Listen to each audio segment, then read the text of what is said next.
Ladies, you are stunning all day. Don't even start with me, right? Can we get one more time? Because really...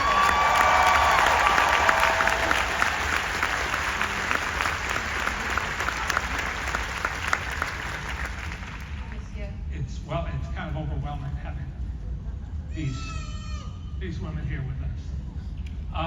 All right, Lesley, tell us your first experience with Richard Sherman and his brother Bob. Okay, so I was 18 and a half when I was asked to come out and to do a big screen test for The Happiest Millionaire. And I had to learn 2 songs, I had to learn some choreography and a couple of scenes. And even though I had come directly from Broadway, where I'd been singing, dancing, and acting for 4 months, I was terrified, totally terrified. But Richard and Robert made me feel so incredibly comfortable. Their warmth, specifically Richard, was so engaging and warm and welcoming, and I got the job. Then as an adult, Richard and I were both in, are both in, it's hard to talk about that, the Academy of Motion Picture Arts and Sciences. And they have screenings there every week, and I would go to the screenings, and Richard would go as well. And it was always such a joy to see him. What was interesting to me was every time I saw him, I would feel back into that 18-year-old girl that I had been around him the very first time. He was so lovely and so fun and so warm, and yeah, I adored that man. You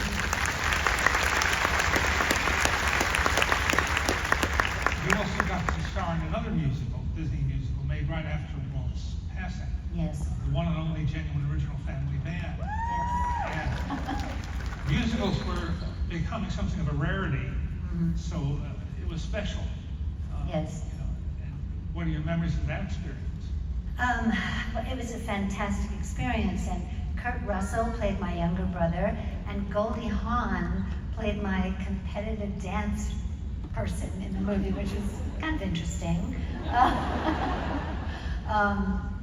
But one of my favorite memories was a song called "The Happiest Girl Alive," which I got to sing in this exquisite field with all these horses running by me, and the character, she had just fallen in love with John Davidson, and he had written her a letter, and she was holding this letter to her heart after reading it, and it meant so much to her. And what I specifically remember about their music was, as an actor, they fulfilled your understanding, your need to understand what the character is feeling. Yeah? So that you felt supported, not just by the beautiful melody and song, lyrics, but you understood what the character was feeling, what she wanted, what was on her mind. And that was one of the greatest gifts of doing their music for me. Every song was in context. Yes. It was threaded into the movie. Yes, it's not just sort of plopped into moves the story along. Hayley, you made 4 films for Walt Disney, and I will tell you, she has a memoir out now, and it's fantastic. She's only paying me a little bit of money to tell you that, but it's a beautiful memoir because it honors your life and Walt and everyone that you worked with and your incredible parents. I'm sorry, I had to. What do you remember about working with Richard on those films? Oh, well, I first met Richard when I came over here from London to make The Parent Trap. And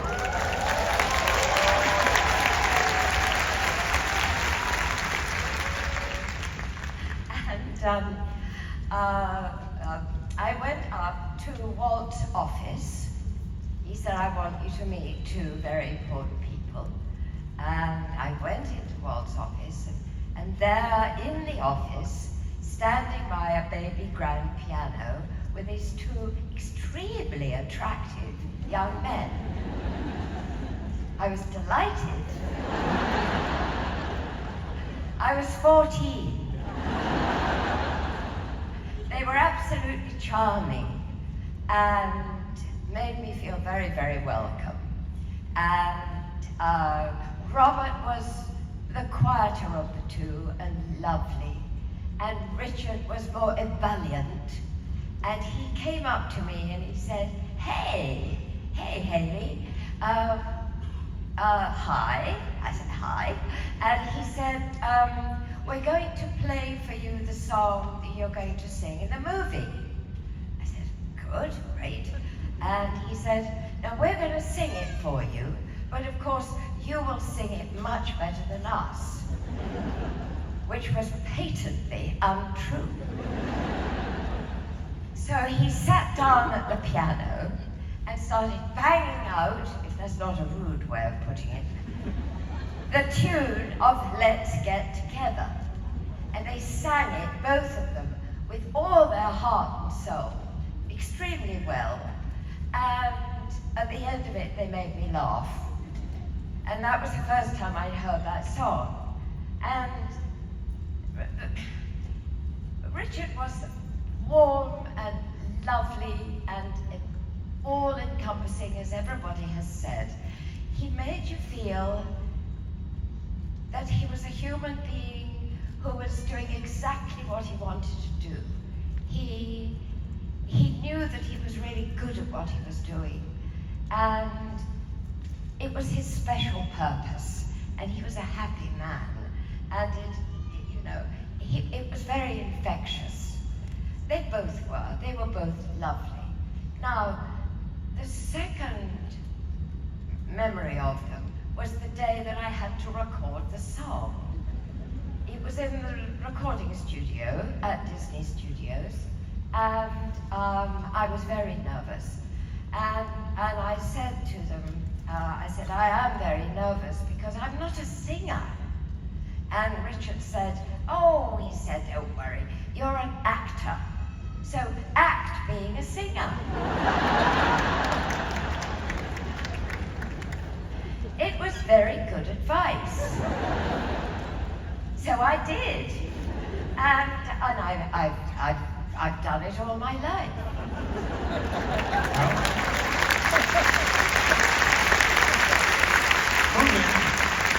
Proving what a good actress you were, even at that age. Yeah. What? You acted as song. Yes, exactly. Well, it's like Lesley said, well, you do have to act songs, don't you? You do. After all, you're expressing, the emotion of your character. You have to act it. It's funny you should say that, Hayley. Funny you should say that you have to act to sing, and that you two would be together, having the same feeling at the moment. Let's Get Together was a big hit song upon the film's release, and you certainly made an impression singing with your twin. And since you're here, and we happen to have a band, don't know where they came from, would you guys be willing to do just maybe Hayley a couple of bars of Let's Get Together?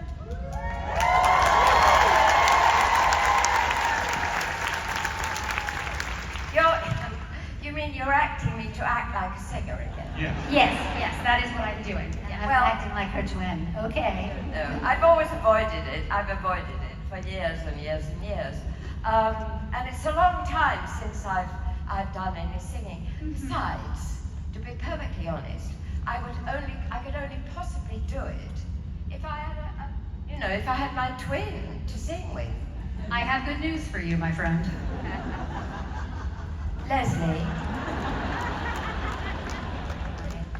Lesley, please. Go on. Oh, Go on. I mean, Okay. you sing so much better than I do. I mean, you were in actual musicals, so I was just in movies with songs. Go on. all right. This is for Richard.